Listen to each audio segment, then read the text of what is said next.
খড়দায় বিএলওর বাড়িতে দুষ্কৃতী তাণ্ডব। বিএলওর বাড়িতে ভাঙচুর, দরজায় লাথি। খড়দার সূর্য সেন এলাকার ঘটনা। খড়দায় বিএলওর বাড়িতে দুষ্কৃতী তাণ্ডব। আরো বিস্তারিত জানাবে সুবীর দে, রয়েছে আমাদের প্রতিনিধি। সুবীর, বিএলওর বাড়িতে কারা তাণ্ডব চালায়, পুলিশ কি বলছে? দেখো, রাতের অন্ধকারে দুষ্কৃতীরা কিন্তু বিএলও অর্থাৎ খর্দ সূর্য সেন অঞ্চলের ঘটনা। খর্দ বিধানসভার 43 নম্বর পার্ট, সেই 43 নম্বর পার্টে কিন্তু বিএলওর যে বাড়ি, সেই বাড়িতে কিন্তু ভাঙচুর চালায় দুষ্কৃতীরা এবং সেই জায়গাতে কিন্তু বাড়ির দরজা এবং দরজার থেকে শুরু করে ভাঙা থেকে শুরু করে যে বাড়ির যে কাজ, সেই কাজও কিন্তু ভাঙচুর করে দুষ্কৃতীরা এবং সেই জায়গা থেকে কিন্তু যথেষ্ট আতঙ্কের মধ্যে রয়েছে বিএলও মানবচন্দ্র।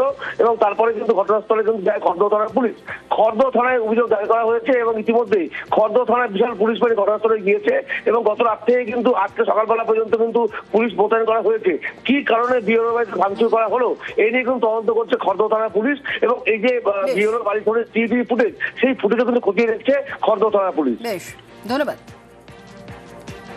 বাড়িতেই কাজ করছিলাম, তো কাজ করতে করতে হঠাৎ করে দুম করে আওয়াজ হয়। নিচে গিয়ে দেখি যে আমার দোতলার কাচের জানলা ভিল দিয়ে মেরে এবং বড় আদলা ইট দিয়ে মেরে কাচের জানলাগুলা ভেঙে দিয়েছে এবং নিচের দরজার মধ্যে 2-3 বার করে গুঁতো মেরে গেছে এবং বাড়ির ঢোকার এন্ট্রান্স সিঁড়িদের মধ্যে পানের গুটকা পিক ফেলে পুরো বাড়ির সামনেটা, পুরো এন্ট্রান্সটাই ঢোকার জায়গাটা পুরো নোংরা করে দিয়ে গেছে। কোন আক্রোশ করেছে দেখুন, নাম বাদ যাওয়া তো অ্যাকর্ডিং টু ইসিআই গাইডলাইনে যার রুলসে যেরকম যার নাম বাদ যাওয়া সে তো যাবেই, সেটা তো আমার হাতে কিছু নেই। সেটা ইসিআর গাইডলাইন অনুযায়ী সবার নাম বাদ যাবে, যার যার নাম বাদ যাওয়ার ব্যাপার। আপনি কি আতঙ্কিত বোধ করছেন গোটা ঘটনা? আমি আতঙ্কিত বোধ করছি, আমাকেও যে কখন রাস্তাতেও যদি আক্রমণ করতে পারে।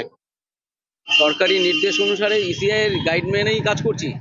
কে বাদ যাবে কে না বাদ যাবে সেগুলো তো এআরও তাদের দায়িত্ব, আমাদের তো কোনো দায়িত্ব নয়। আমাদের তো শুধু এই সংযোগটা করে দেওয়া, যে ফর্মটা ফিল আপ করে ঠিক করে পৌঁছে দেওয়া, এই কাজটুকুই করে।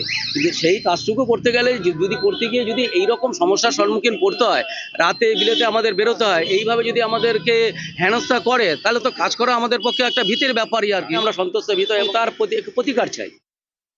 আমাদেরকে থ্রেট করা হচ্ছে, এখানে এটা কেন, ওখানে এটা দুজন কেন, এবং আমাকেও বলা হয়েছে দুষ্কৃতীদেরকে আইডেন্টিফাই করার দায়িত্ব পুলিশ প্রশাসনের। তারা যদি তাদেরকে খুঁজে বার করে